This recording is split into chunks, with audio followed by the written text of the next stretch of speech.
Come si usa la particella C in italiano? Una delle particelle più odiate dagli studenti? Non ti preoccupare, te lo spiego io e ti assicuro che dopo questa lezione amerai la particella C perché è bellissima, è proprio super interessante, utile, bella.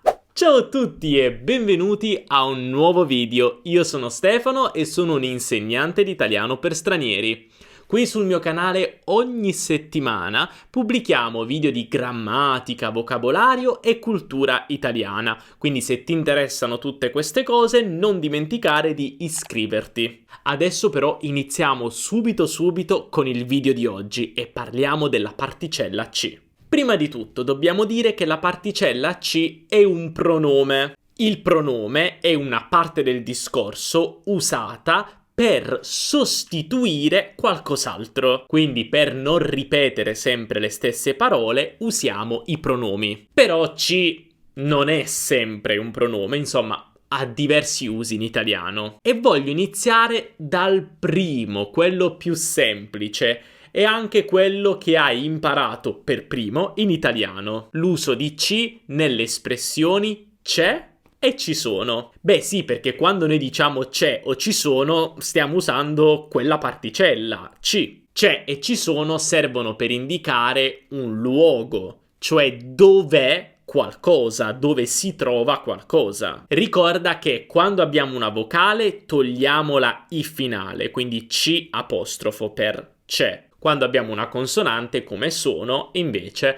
usiamo C, la forma completa. Vediamo un esempio. Vicino a casa mia c'è un'ottima pizzeria e ci sono dei parchi molto belli. Ovviamente possiamo cambiare il verbo essere per trasformare la frase al passato. Per esempio, vicino a casa mia c'era, in passato, un'ottima pizzeria e c'erano dei parchi molto belli. Qui uso l'imperfetto perché stiamo facendo una descrizione di un luogo nel passato. Possiamo usare anche il passato prossimo. Per esempio, 3 anni fa c'è stato un evento molto importante vicino a casa mia. Oppure anche il futuro. Per esempio, se stiamo descrivendo la nostra futura casa a qualcuno, potremmo dire: qui ci sarà il tavolo e qui ci saranno le poltrone. Ovviamente con il futuro, dato che inizia con una consonante, sarà, saranno, usiamo la forma completa del C. Ora passiamo ad un altro uso del C, il C locativo. Mi sono dimenticato, abbiamo preparato per te anche un PDF con tutti gli appunti di questa lezione. È super utile, lo puoi stampare, puoi prendere appunti.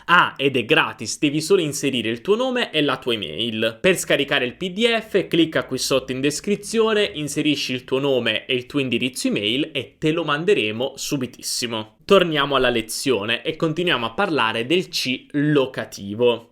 In questo caso il C è un pronome che sostituisce un luogo. Per esempio, mi piace tantissimo Venezia.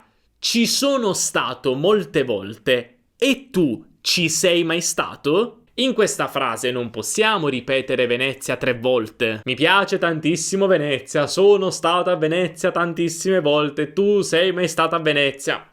Non va bene. Allora usiamo il C per sostituire Venezia, che è un luogo. Quindi sostanzialmente ogni volta che abbiamo un luogo introdotto da una preposizione a, in, su, da, insomma, tutte le preposizioni di luogo, allora possiamo usare C per sostituire quel luogo e non ripeterlo troppe volte. Oppure ti faccio quest'altro esempio. Domani non so come andare in ufficio.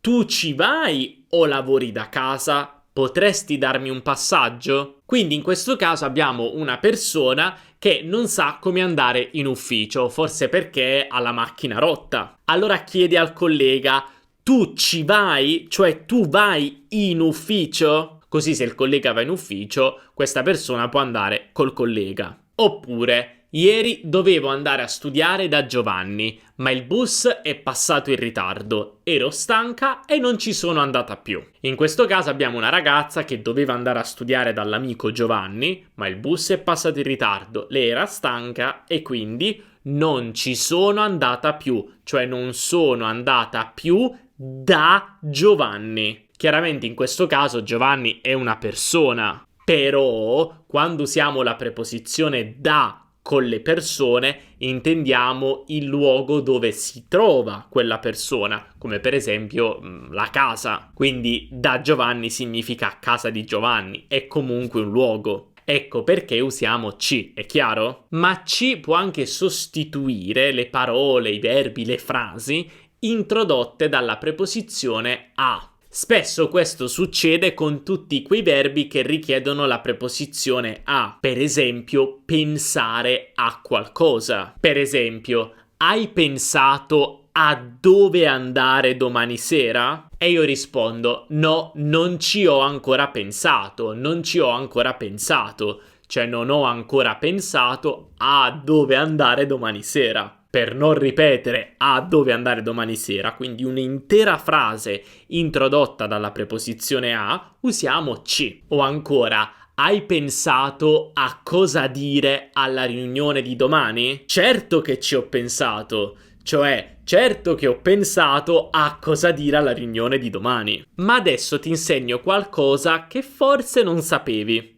È una regola un po' piccola che non è sempre insegnata. Ci può anche sostituire la preposizione con. Per esempio, hai sentito Luisa? Ti cercava. Sì, ci ho parlato ieri. In questo caso il ci sostituisce con Luisa, cioè ho parlato con Luisa ieri.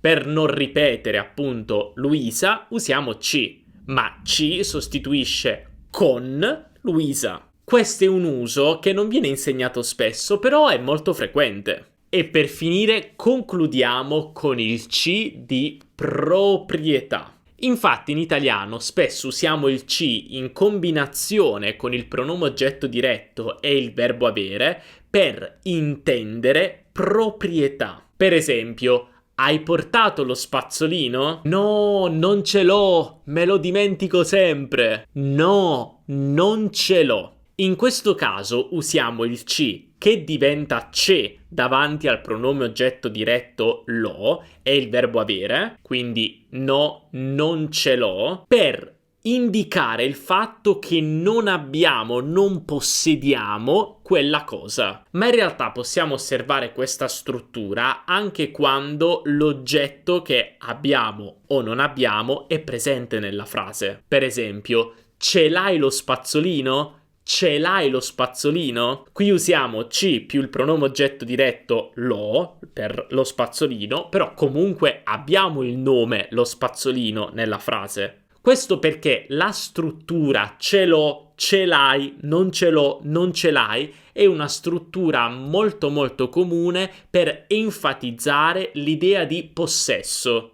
Quindi l'idea di avere o non avere qualcosa. Secondo me usiamo questa struttura anche proprio per un discorso di pronuncia. Dire lo, l'hai, oppure non lo, non l'hai, non suona così bene. Aggiungere invece il ci rende il suono più piacevole. Ce l'ho, non ce l'ho, ce l'hai, non ce l'hai. È chiaro? Fantastico, ora è il momento di ripetere tutto quello che abbiamo detto e per fare questo ti consiglio semplicemente di guardare il PDF che abbiamo preparato per te. Puoi scaricarlo gratuitamente cliccando sul link qui sotto in descrizione. Se il video ti è piaciuto non dimenticare di lasciare un bel mi piace perché questo, anche se per te è un piccolo gesto, è una cosa che per noi vale tantissimo perché ci aiuta a far crescere il canale. Quindi quando guardi un nostro video e ti piace,